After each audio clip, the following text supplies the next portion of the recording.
Hello दोस्तों, welcome back to my channel. हमारा topic चल रहा है राजनीतिक व्यवस्था। राजनीतिक व्यवस्था के अंतर्गत सर्वाधिकारवाद में शक्ति। इस टॉपिक के अंतर्गत पहले हम सर्वाधिकारवाद के बारे में समझ लेते हैं। देखिए, सर्वाधिकारवाद वह राजनीतिक सिद्धांत है जो राज्य की शक्ति को एक ही जगह केंद्रित करने में विश्वास करती है। और साथ ही सर्वाधिकारवाद लोकतंत्र के विपरीत होता है, जो व्यक्ति को गौण और राज्य को प्रधान मानते हुए संपूर्ण शक्ति राज्य में निहित मानते हैं। सर्वाधिकारवाद का उद्देश्य होता है संतान उत्पत्ति से लेकर काव्य रचना तक के जीवन के सभी क्षेत्रों में राज्य को असीम, अपरिमेय और अमर्यादित शक्ति प्रदान करना है। यह मनुष्य के राजनीतिक, आर्थिक, धार्मिक, सांस्कृतिक और अन्य सभी प्रकार के आचार, विचार और कार्य पर राज्य का पूर्ण नियंत्रण और प्रभुत्व स्थापित करने पर ही प्रबल समर्थन भी करता है। सर्वाधिकारवाद विचारधारा को व्यक्त करते हुए मुसोलिनी ने लिखा है कि सभी कुछ राज्य के अंतर्गत है, राज्य के विरुद्ध या राज्य के बाहर कुछ भी नहीं है। जीवन के सभी क्षेत्रों में राज्य को पूर्ण शक्ति और अधिकार देने के कारण ही उसे सर्वाधिकारवादी विचारधारा कहा जाता है। देखिए, मुसोलिनी ये स्पष्ट करते हैं अपने परिभाषा द्वारा कि सर्वाधिकारवाद एक राजनीतिक सिद्धांत है जो राज्य की या देश की राजनीतिक शक्ति को केंद्रीकृत करना चाहते हैं। ये नागरिकों के जीवन के प्रत्येक पक्ष पर राज्य या सरकार का नियंत्रण चाहते हैं। देखिए, सर्वाधिकारवाद को स्पष्ट करते हुए प्रोफेसर सेबाइन लिखते हैं कि सर्वाधिकारवादी राज्य में सरकार की आज्ञा के बिना राजनीतिक दलों, श्रमिक समुदाय, औद्योगिक या व्यापारिक समुदाय का निर्माण नहीं किया जा सकता।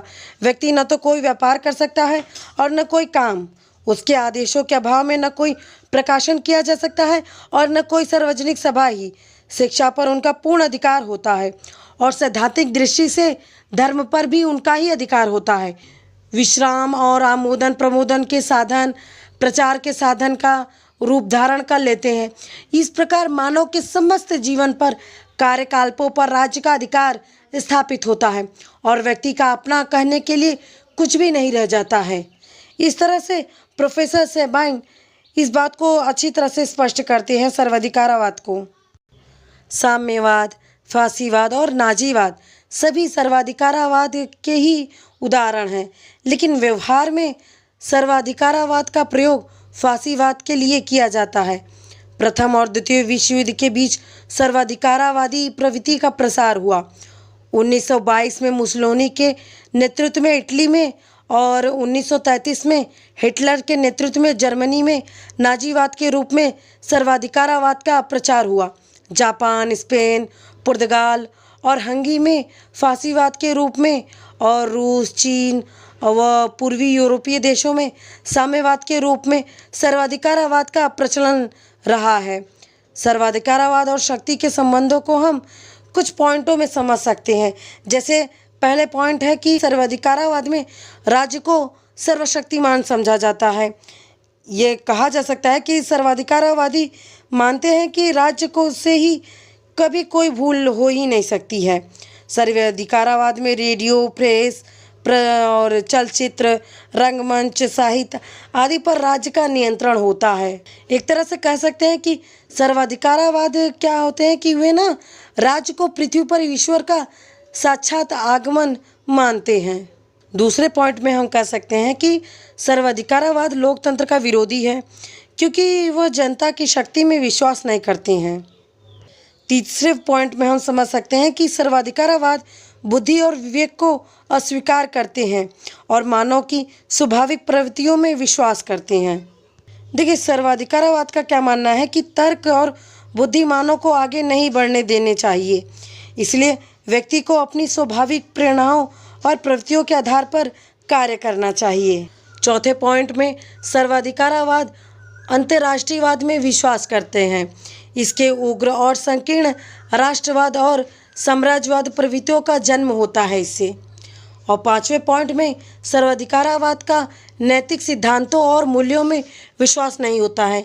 इनके अनुसार राजनीति में नैतिक सिद्धांत नहीं होते हैं और सत्यता आदि सिद्धांतों में पालन से राज्य का विनाश हो सकता है। छठे पॉइंट में धर्म का शत्रु है ये सर्वाधिकारवाद।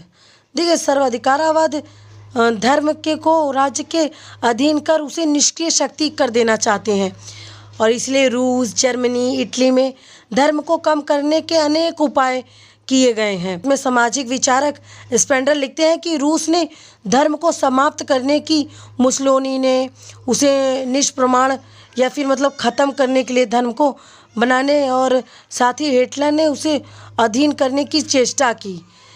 क्योंकि वे सर्वाधिकारवादी हैं, इसलिए वे धर्म को शत्रु मानते हैं अपने राज्य में।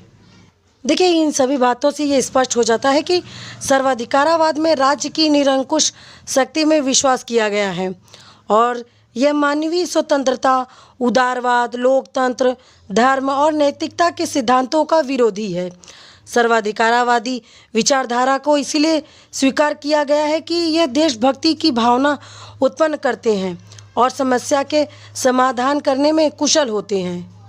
दूसरी ओर इसके आलोचकों का मानना है कि यह पशुता की मानवता पर विजय है, और यदि यह विचारधारा विश्व में फैला जाए तो हम पुनः सभ्यता से बर्बरता की ओर चले जाएंगे।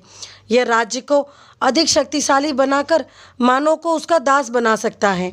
यह विचारधारा स्वतंत्रता का अंत करता है, जिससे कला, साहित्य, संस्कृति होती है, उसके विकास में यह अवरुद्ध का कार्य कर सकता है। यह एक अमानवीय दर्शन है, क्योंकि इसमें तर्क, बुद्धि और नैतिकता को उचित स्थान नहीं दिया गया है। यह शांति का विरोधी है और युद्ध तथा साम्राज्यवाद का समर्थक करता है। यह प्रजातंत्र विरोधी विचारधारा है। यह बीते युग की दोषपूर्ण विचारधारा है, और इसे लोकतंत्र का संतोषप्रद विकल्प नहीं माना जा सकता।